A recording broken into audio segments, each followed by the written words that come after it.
Bom dia, boa tarde ou boa noite. Meu nome é Felipe Eduardo Osseguer. Eu estou aqui sob a orientação da minha professora Aline Souza de Paula para apresentar para vocês o meu projeto de iniciação científica intitulado Investigação de níveis elevados de vibrações devido ao acoplamento de modos não lineares, parte 2. Então a primeira parte eu já fiz no ano passado e até mesmo nessa apresentação eu comentei que a gente podia aplicar esse procedimento a um sistema análogo a um motor. E é justamente isso que eu vou fazer nesse ano. Então vamos lá, vamos recapitular um pouco dos conceitos que eu já mostrei no ano passado. Em um sistema dinâmico que evolui temporalmente, existem respostas específicas chamadas modos de vibrar. Bom, existem múltiplas definições na literatura sobre o que é exatamente um modo, mas neste trabalho eu vou usar a definição de Rosenberg. Segundo ele, o modo é um movimento síncrono e periódico de todos os graus de liberdade do sistema. Então, se eu tenho um sistema aqui de duas massas conectadas por molas, cada uma das massas ou graus de liberdade representados aqui pelas bolinhas pretas, este movimento é um modo, porque é um movimento periódico, né, de mesmo período das duas massas, e síncrono, porque elas atingem o ponto de máxima amplitude no mesmo instante e o ponto de amplitude zero do mesmo instante também. Isso pode ocorrer de duas formas. Pode ocorrer em fase, né, quando as velocidades das duas massas estão na mesma direção, ou fora de fase, quando as velocidades estão em direções opostas. Esses dois movimentos são modos. E por que estudar modos? Existem algumas aplicações para eles, né? Quando um sistema ele é excitado com um forçamento em um modo, o sistema apresenta um comportamento crítico, né? Então isso já é uma aplicação. Pois bem, o sistema que eu vou analisar é representado por esta figura aqui. Existem dois graus de liberdade, aqui é o θ e aqui é o φ, mas perceba que é um vetor angular, então está apontando assim, mas está girando assim para dentro da tela.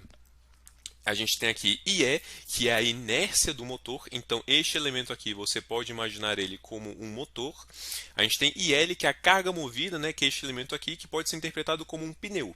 Então, imagine um carro visto de frente, né? A roda não está girando bem assim.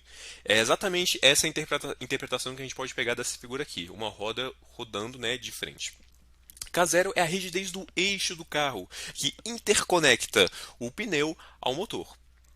Pois bem, para representar o motor, eu vou usar o mecanismo biela-manivela. Então imagine que eu estou vendo esse motor bem assim, e aí eu viro ele de lado. O que acontece quando eu viro ele? O que eu vejo? Eu vejo este mecanismo biela-manivela atuando.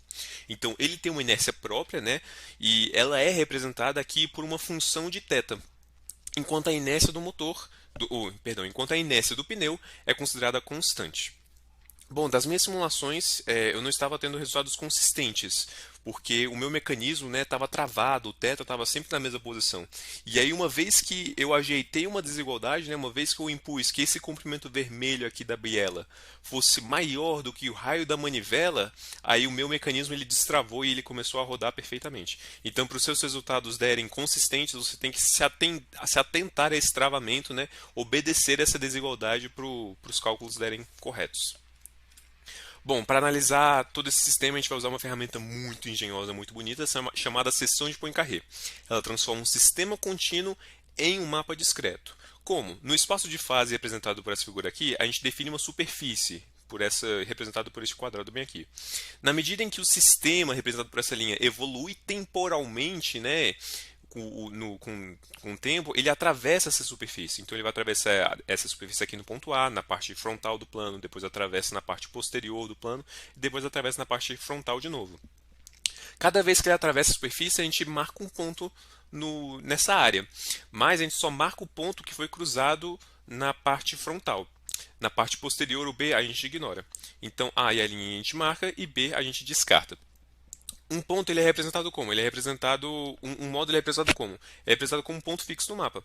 Então, um módulo é identificado toda vez que o sistema ele volta sempre para o mesmo ponto nessa seção. Aqui a gente tem os resultados do meu trabalho, né? Aqui a gente tem diversas respostas para diferentes momentos angulares, duas possibilidades de momentos angulares porque é uma função quadrática.